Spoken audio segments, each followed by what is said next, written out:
We've been working hard to make sure all our teaching spaces are COVID compliant.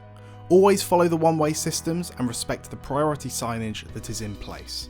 Face masks must be worn in buildings, on your way to lectures and in teaching spaces unless a 2 metre social distancing layout is in place. The university will provide 2 reusable face coverings to each student, as well as guidance on when and where to wear these, how to properly take them on and off, as well as how to care for them. You should only arrive about 5 minutes before your classes. Arriving too early could result in a queue of people, which means unnecessary contact and potentially spreading the virus. We have implemented a more thorough cleaning regime, but there are wipes and hand sanitizer provided should you wish to use it.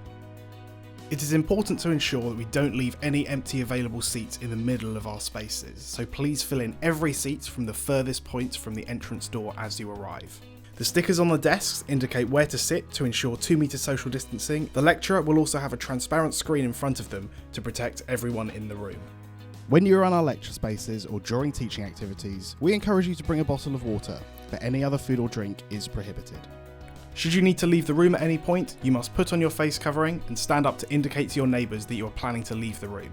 Once they are aware of your intention, wait until they have had time to put on their own face coverings and move out of your way. Returning to your seat will be the reverse process. In the unlikely event of a fire alarm, evacuation of the building takes priority over social distancing, but please always pay attention to what teaching staff are saying. We can't wait to welcome you back safely to our teaching spaces.